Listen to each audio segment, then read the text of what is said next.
অন্ধকার খেয়াঘাটের শেষ যাত্রী।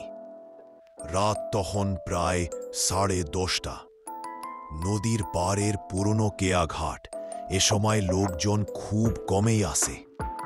কিন্তু রাত বাড়লে ঘাট যেন অন্য এক দুনিয়ায় ঢুকে পড়ে। গল্প আছে এই ঘাটের আশপাশে নানা অদ্ভুত ঘটনা ঘটে। কেউ বলে নৌকা থেকে ভেসে আসে ফিসফিস করা কণ্ঠস্বর। পাঠি আছে বাত এক ছেলেবুর দেও নিচ এক ব্যাগ খালানোনে আসে। কেউ আবার দেখে নদীর মাঝে অদৃশ্য ছায়া। কিন্তু এসব গল্প আর কতটা সত্যি, এ নিয়ে স্থানীয়দের মতভেদ। সেদিন রাতে ঘাটে দাঁড়িয়ে ছিল সাইমন, শহর থেকে আসা এক বিশ্ববিদ্যালয়ে পড়ুয়া ছেলে। সেমিস্টার বিরতিতে দাদুর বাড়িতে কয়েকদিন কাটাতে এসেছে। সন্ধ্যায় বন্ধুদের সঙ্গে দেখা করার পরে একটু দেরি হয়ে যায়। ফেরার জন্য নৌকা ধরতেই হবে, একমাত্র পথ ওই খেয়া ঘাটি। কিন্তু ঘাটে এসে দেখে চারপাশে কেউ নেই, শুধু নদীর কালো জল আর ঘাটের কাঠের পাটাতন। তখনই সাইমন লক্ষ্য করল ঘাটের অন্য পাশে বাঁশ ঝাড়ের দিক থেকে একটা ক্ষীণ আলো এগিয়ে আসছে। আলোটা দুলছে যেন কারো হাতে লণ্ঠন। আস্তে আস্তে এগিয়ে আসছে। আমার দাদুর বাড়ি ওপারে, একটু দেরি হয়ে গেছে তাই। নৌকাওয়ালা কোনো উত্তর দিল না, শুধু মাথা ঝাঁকিয়ে ইশারা করল নৌকায় উঠে। নৌকাটা দেখতে অদ্ভুত রকমের পুরনো, কাঠের গান্থুনি জায়গায় জায়গায় খুলে গেছে। তবুও সাইমন উঠে বসল। নৌকা ধীরে ধীরে নদীর মাঝ বরাবর এগোতে লাগল। চাঁদের আলোর ছায়া নদীতে পড়ে নৌকাটাকে কখনো অদ্ভুতভাবে বড় করে, কখনো চতা করে তুলছে। সাইমন নদীর হাওয়া গায়ে লাগতে লাগতেই লক্ষ্য করল নৌকাওয়ালার মুখ ঠিকঠাক দেখা যাচ্ছে না। লণ্ঠনের আলো মাঝে মাঝে আগুনের মতো তলে উঠছে, আর সেই টলমল আলোয় নৌকাওয়ালার চোখ যেন গভীর গর্তের মতো দেখাচ্ছে। সাইমন জিজ্ঞেস করল, কাকা, আপনি কি রাতেও নৌকা চালান? নৌকাওয়ালা এবার ধীরে ধীরে বলল, রাতের ঘাটে যাত্রী কম, কিন্তু কেউ যদি ডাক দেয় রেখে তো যায় না। কণ্ঠে এমন কিছু ছিল যেন শব্দ নয়, বরং ফু দেয়া হাওয়া।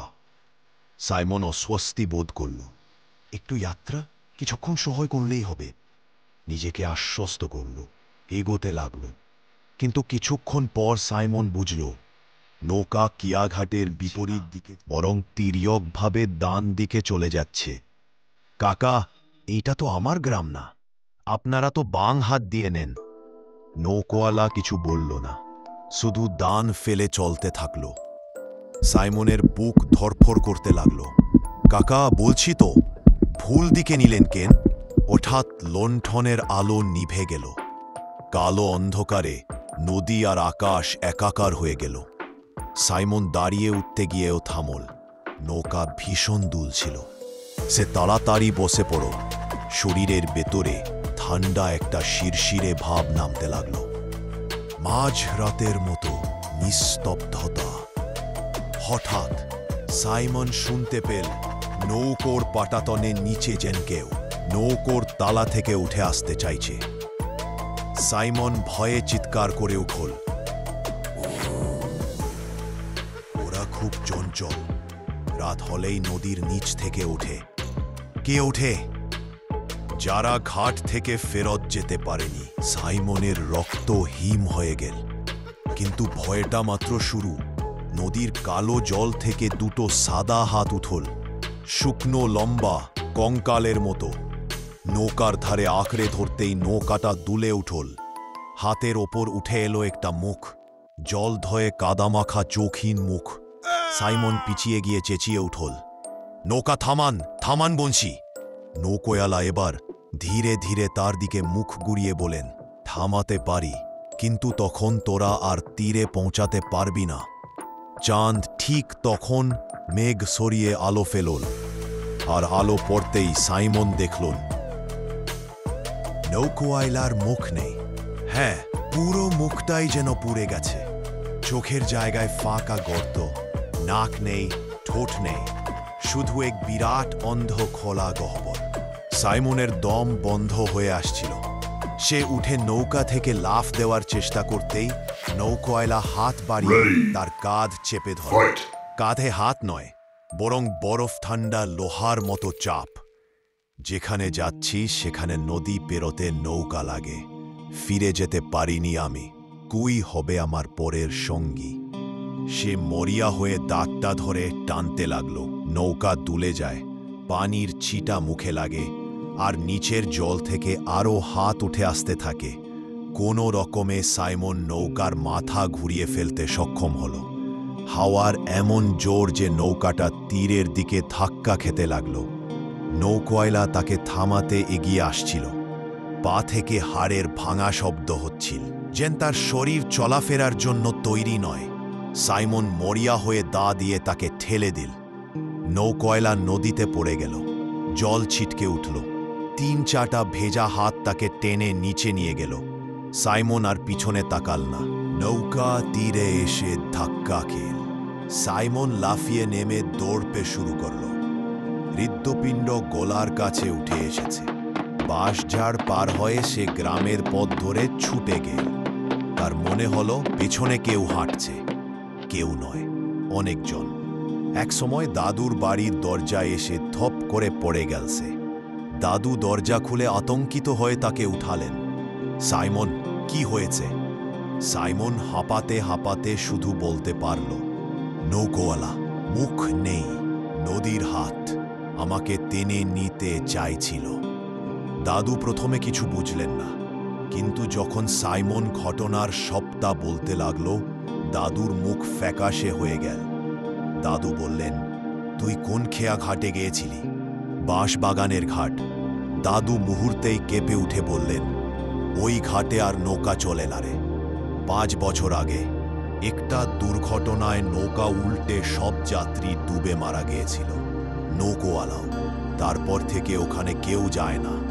রাত হলে নাকি ওরা ফিরে আসে যাত্রী খোঁজার জন্য। সাইমন স্থির হয়ে গেল। তাহলে আমিও নৌকায়? দাদু চুপ করে থাকলেন। শুধু দরজা বন্ধ করে দিতেই বাইরে থেকে বাতাসের সাথে হালকা একটা ফিসফিস শব্দ ভেসে এলো।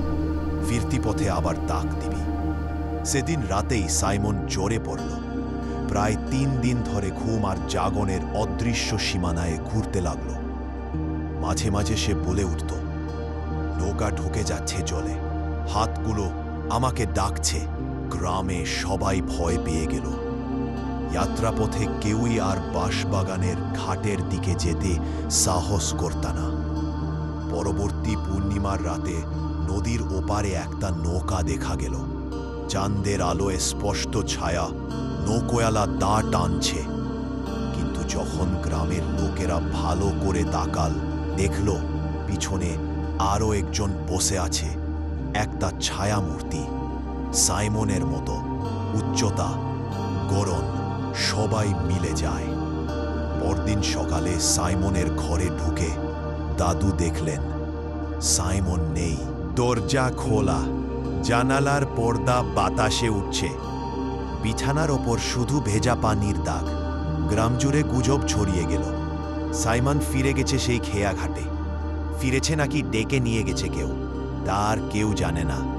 তবে পূর্ণিমা রাত এলেই নদীর কালো জলে একটা পুরনো নৌকা ভেসে ওঠে। নৌকোয়ালা দাঁড়ায় সামালে রাখে, আর পিছনে বসে থাকে এক তরুণ ছায়া। কেউ যদি ঘাটের কাছে গিয়ে দাঁড়ায়, তারা শোনে যে পথে যায়, ফেরার পথে সঙ্গী লাগে।